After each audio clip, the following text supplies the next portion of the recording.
Their intended excursion to Whitwell turned out very different from what Elinor had expected. She was prepared to be wet through, fatigued, and frightened, but the event was still more unfortunate, for they did not go at all. By 10 o'clock the whole party was assembled at the park, where they were to breakfast. The morning was rather favourable, though it had rained all night, as the clouds were then dispersing across the sky, and the sun frequently appeared. They were all in high spirits and good humour, eager to be happy, and determined to submit to the greatest inconveniences and hardships, rather than be otherwise. While they were at breakfast, the letters were brought in. Among the rest there was one for Colonel Brandon. He took it, looked at the direction, changed colour, and immediately left the room. "What is the matter with Brandon?" said Sir John. Nobody could tell. "I hope he has no bad news," said Lady Middleton. "It must be something extraordinary that could make Colonel Brandon leave my breakfast table so suddenly." In about 5 minutes he returned.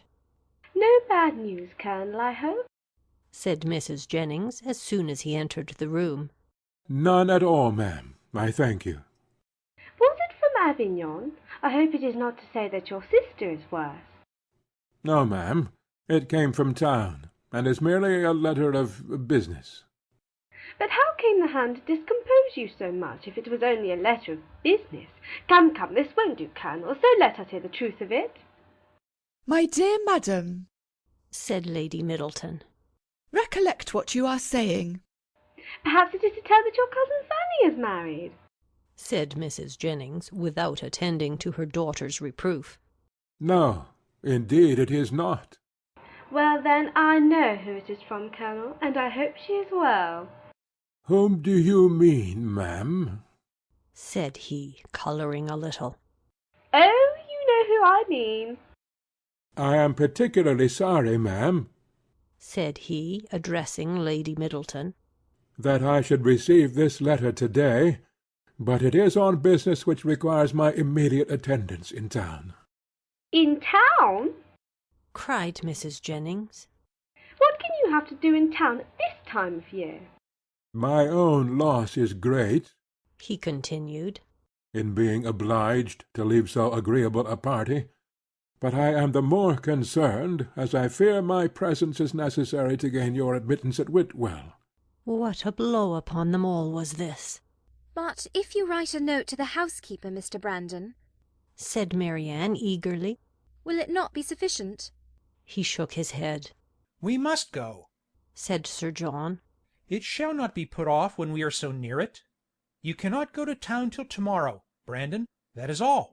"I wish it could be so easily settled, but it is not in my power to delay my journey for one day." "If you would but let us know what your business is," said Mrs. Jennings, "we might see whether it could be put off or not."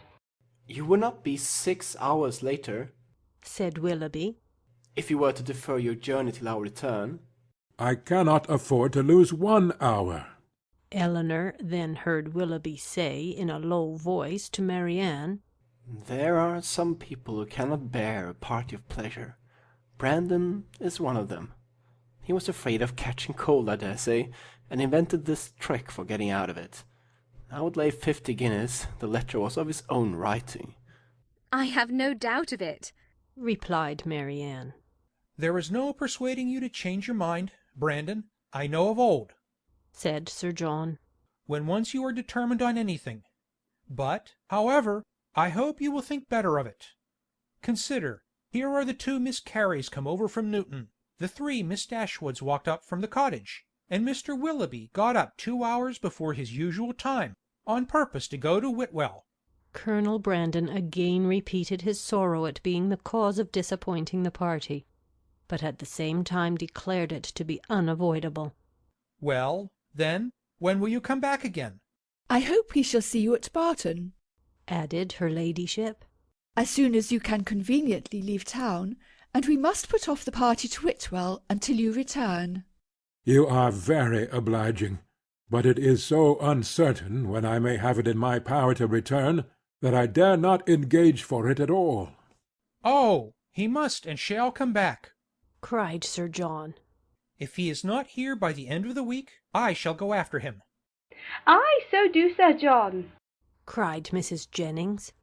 And then perhaps you may find out what his business is. I do not want to pry into other men's concerns. I suppose it is something he is ashamed of.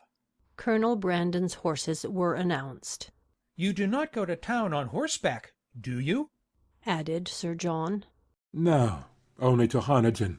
I shall then go post. Well, as you are resolved to go, I wish you a good journey.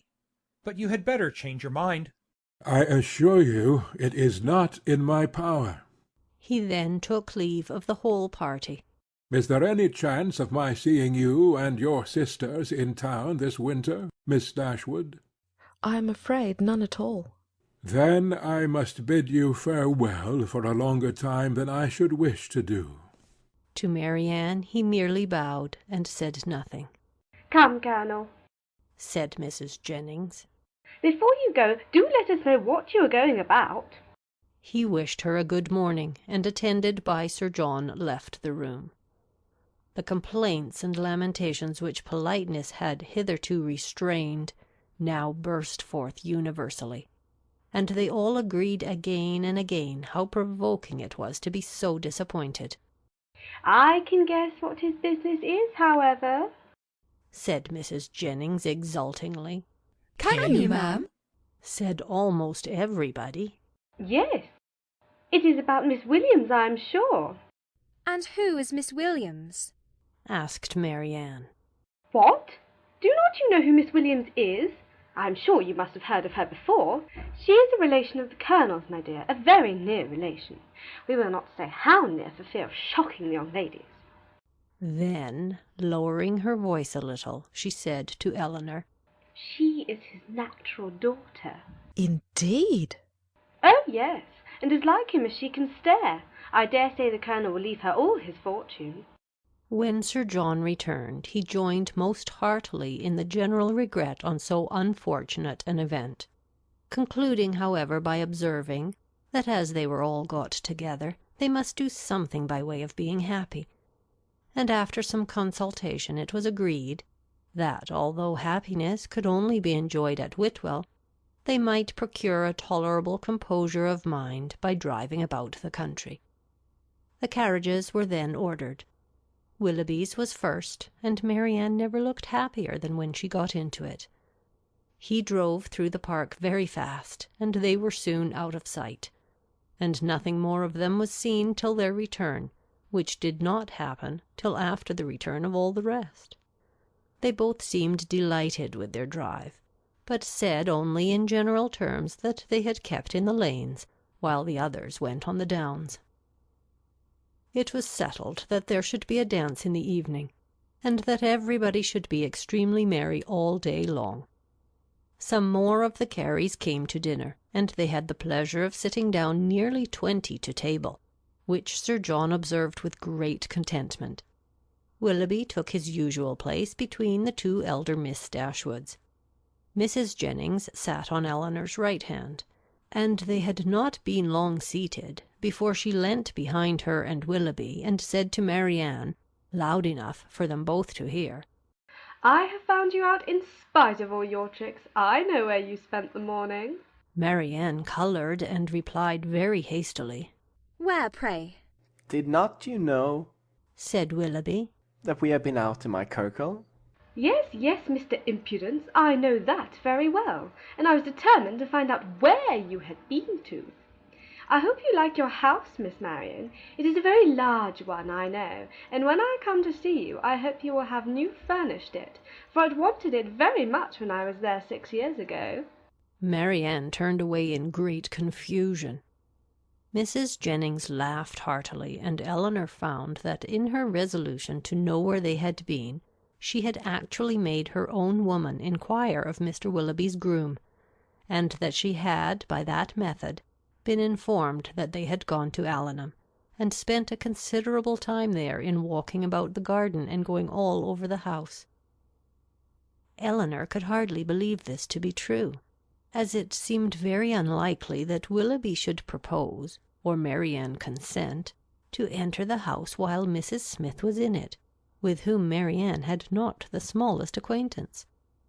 As soon as they left the dining-room, Eleanor inquired of her about it, and great was her surprise when she found that every circumstance related by Mrs. Jennings was perfectly true. Marianne was quite angry with her for doubting it. Why should you imagine, Eleanor, that we did not go there, or that we did not see the house? Is not it what you have often wished to do yourself? Yes, Marianne, but I would not go while Mrs. Smith was there, and with no other companion than Mr. Willoughby. Mr. Willoughby, however, is the only person who can have a right to show that house, and as he went in an open carriage, it was impossible to have any other companion. I never spent a pleasanter morning in my life. I am afraid, replied Eleanor, that the pleasantness of an employment does not always evince its propriety. On the contrary, nothing can be a stronger proof of it, Eleanor, for if there had been any real impropriety in what I did, I should have been sensible of it at the time, for we always know when we are acting wrong, and with such a conviction I could have had no pleasure. But, my dear Marianne, as it has already exposed you to some very impertinent remarks, do you not now begin to doubt the discretion of your own conduct? If the impertinent remarks of Mrs. Jennings are to be the proof of impropriety in conduct, we are all offending every moment of our lives. I value not her censure any more than I should do her commendation. I am not sensible of having done anything wrong in walking over Mrs. Smith's grounds or in seeing her house. They will one day be Mr. Willoughby's, and— If they were one day to be your own, Marianne, you would not be justified in what you have done. She blushed at this hint, but it was even visibly gratifying to her, and after a 10 minutes' interval of earnest thought, she came to her sister again, and said with great good humour, Perhaps, Eleanor, it was rather ill-judged in me to go to Allenham, but Mr. Willoughby wanted particularly to show me the place, and it is a charming house, I assure you. There is one remarkably pretty sitting-room upstairs, of a nice comfortable size for constant use, and with modern furniture it would be delightful. It is a corner room, and has windows on 2 sides. On one side you look across the bowling green behind the house to a beautiful hanging wood, and on the other you have a view of the church and village, and beyond them of those fine bold hills that we have so often admired. I did not see it to advantage, for nothing could be more forlorn than the furniture, but if it were newly fitted up, a couple of £100, Willoughby says, would make it one of the pleasantest summer-rooms in England. Could Eleanor have listened to her without interruption from the others, she would have described every room in the house with equal delight.